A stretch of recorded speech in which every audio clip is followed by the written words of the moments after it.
আমি যেহেতু আগে নিচে রান্না করে খাইতাম, সকালে রান্না করতাম, সেটাই ভিডিও করতাম। সকাল একটু দিনের আলো দেখা যায়। তো এখন যেহেতু আমি আমার বোনের সাথে খাই, আমার বোনের রাত্রে রান্না করে আমি অফিস থেকে আসার পরে, যেহেতু আমি বলছি যে আমি অফিস থেকে আসার পরে তুই রান্না করবি, যাতে আমি একটু ভিডিও করতে পারি, সেই জন্য সবসময় রাত্রের ভিডিও আপনাদের সাথে শেয়ার করা হয়।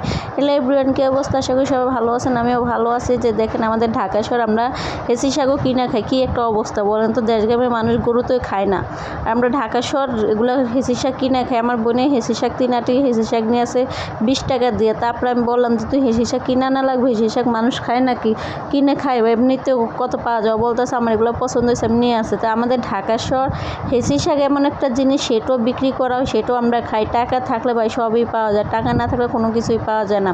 তো এই হেসি শাকগুলো আমি বাইচা নিছে, ও আমার ভাগ্নি ভিডিও করে দিয়েছে। যেহেতু এখন আমার ভাগ্নিটা একটু বড় ক্যামেরাম্যান বানানোর চেষ্টা করতেছে, ওর মোবাইলটা ধরা শিখাইতেছি। তারপরে এখানে আমার বোনের শাকগুলো ধুইতেছে, বেসিনের ভিতরে পানি জমে। তারপরে এখানে নদীর মতো, এটাই মনে করে আমাদের ছোটো সুইমিং পুল। এই সুইমিং পুলে আমাদের শাক দেওয়া হইতেছে। আমার বোনের বেসিনটারে সুইমিং পুলের মতো বানিয়ে পানি জমে, তারপরে এখানে শাকটা ধুইছে। এখানে শাক ধুয়ার পরে আলু ধুইতেছে, আর আমার ক্যামেরাম্যান হচ্ছে এখন আমার ভাগ্নি।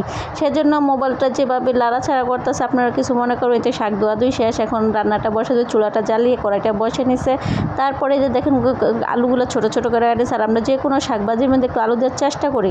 এখন আলুর মধ্যে লবণ দিয়ে দিচ্ছে আমার বোনে রান্না করে, সবসময় ও রান্না করে, আমি ভিডিও করি না, আমার ভাগ্নি ভিডিও করে, আর আমি এডিট করি।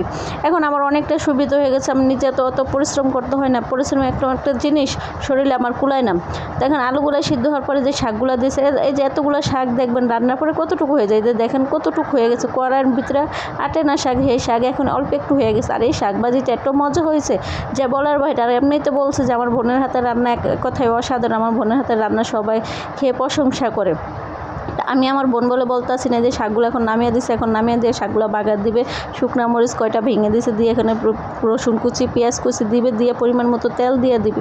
ওর হাতে রান্না কেন জানি না মজা হয়, আল্লাহ ভালো জানে। ওর হাতে মানে আল্লাহ জাদু দিয়েছে। আমরা এত চেষ্টা করি, আমি এত চেষ্টা করি ভালো করে রান্না করার জন্য, তারপরে রান্না করতে পারি না ভালো করে। কিন্তু ওর হাতে রান্না এমন কোনো মানুষ না যে খেয়ে না প্রশংসা করে, কেন জানি না। আল্লাহ এক একজনের হাতে এক একটা দিয়েছে, আর আমার তো কোনো যোগ্যতাই নেই। যে দেখেন আমার সংসার কি, স্বামী কি, সন্তান কি, কোনোটাই ধরে রাখার যোগ্যতা নাই। আল্লাহ আমার এইভাবে দুনিয়াতে পাঠাইছে, আমি এতেই খুশি। আল্লাহ যা করে ভালোর জন্যই করে। তারপরে দিন শেষে মানুষ তো চিনা গেল, তাই না? এই যে কথা বলতে বলতে শাকগুলো ভাজি হয়ে গেছে। এখন শাকগুলো তেল দিয়ে বাগার দিয়েছে। এখন শাকগুলো ভালো করে লাড়াচাড়া দিয়ে, এখন ভালো করে লাড়াচাড়া দিয়ে নামিয়ে নেবে। এই শাকটা খেতে এত মজা হয়েছে, সবাই পেট ভরে শাক ভাজি দিয়ে ভাত খাইছে।